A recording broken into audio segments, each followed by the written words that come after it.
Mula sa bulwagang pambalitaan, himpilan at sandigan ng bayan, ito ang EBRN, tagapagpahatid ng mga nagbabagang balita. Walang kinikilingan, tanging sa katotohanan lamang.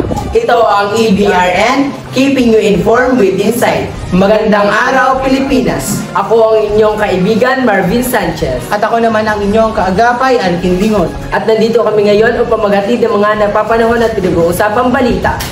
Patay sa landslide sa Davao de Oro, umakyat na sa 96 katao. Cyber attack sa ilang PH government website na tunton sa China. Magnolia hotshot player Calvin Abueva at Mrs. Limo Tautua nagkaroon ng tensyon matapos ang PBA Game 2 Finals. Ano nga ba ang kasaysayan ng 8 balls? Magbabalik kami matapos ang maikling patalastas.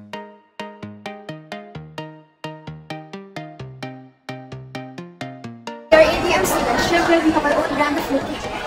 Introducing Portland Steam. Introducing Portland Steam.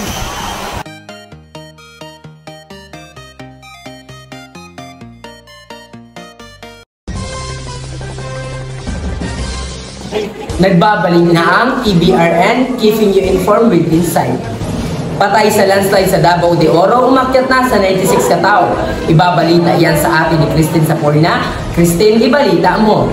Nasa 96 na ang nasabi sa malawakan landslide sa Barangay Masara, Bacoa at Davao de Oro kamakailan. Nitong Webes, nagtipon-tipon ng iba't ibang grupo at indigenous people's organization sa Group Zero, kung saan naganap ang pagguho ng lupa upang mag-alay ng panalangin para sa mga nawawalang presidente. Kaugnay nito, pumilis na ang Davao de Oro Provincial Veterinary Office o PVO upang sagipin ang mga alagang hayop na naapektuhan ng kalamidad. Nasa 23 na aso at 27 na pusa ang naapektuhan ng kalamidad. Salamat, Christine. Cyber attack sa ilang PH government website na tunton sa China. Nariyan si Cristel Pagkulan upang ibalita. Cristel, ibalita mo. Makabago at napakataas ang naging antas ng mga diskubre sa Department of Information Communication Technology or DICT sa ilang government website nitong mga nakaraang buwan. Natuto ng mga hackers sa isang telco na pag-aari ng China. Naniniwala isang cybersecurity expert na posibleng politically motivated ang mga pag-atake. Pero giniit ng DICT na walang matibay na may basbas ito ng Chinese government. Philippine Coast Guard nakikipag-ugnayan na sa DICT para formal na imbestigahan ang nakita sa Google Robotics. Kamarahin na rin ang DICT briefing sa tangkang hacking. Cristel Balbulan, nagpabalita. Balik sa iyo, Alkin. Maraming salamat, Cristel. Magbabalik kami matapos ang maikling patalastas.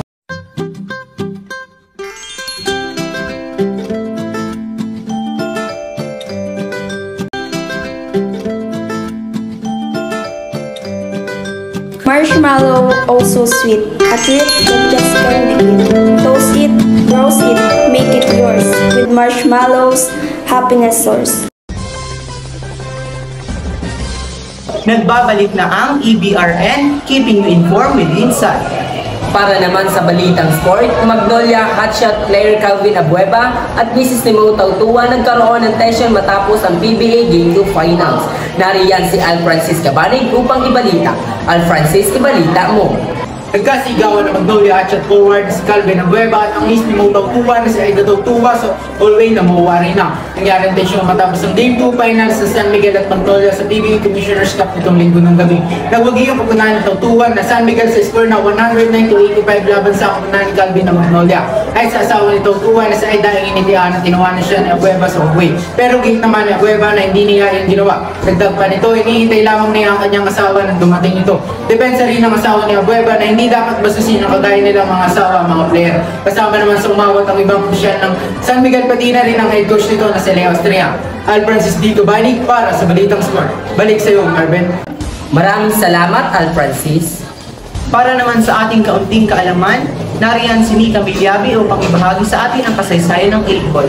Mika, may ibahagi mo. May balls sa bang lahat? Esther, may 8 ball balls sa bang lahat?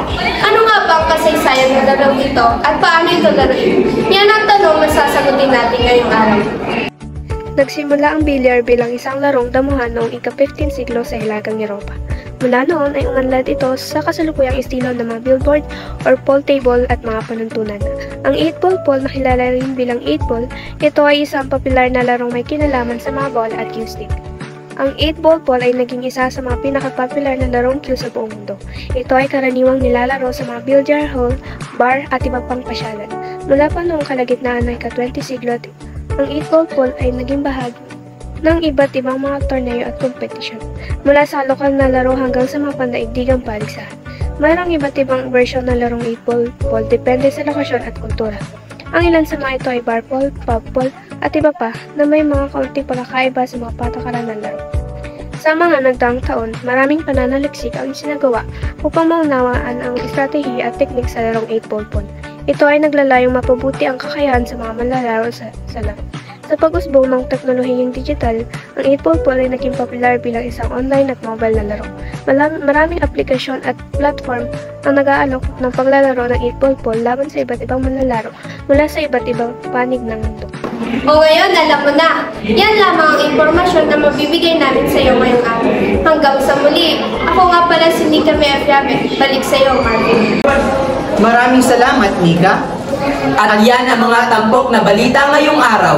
Muli ako ang inyong kaibigan Marvin Sanchez. At ako naman ang inyong kaagapay, Alvin Tingon. At ito ang EBRN, Keeping You Informed with Insight. Magandang araw, Pilipinas!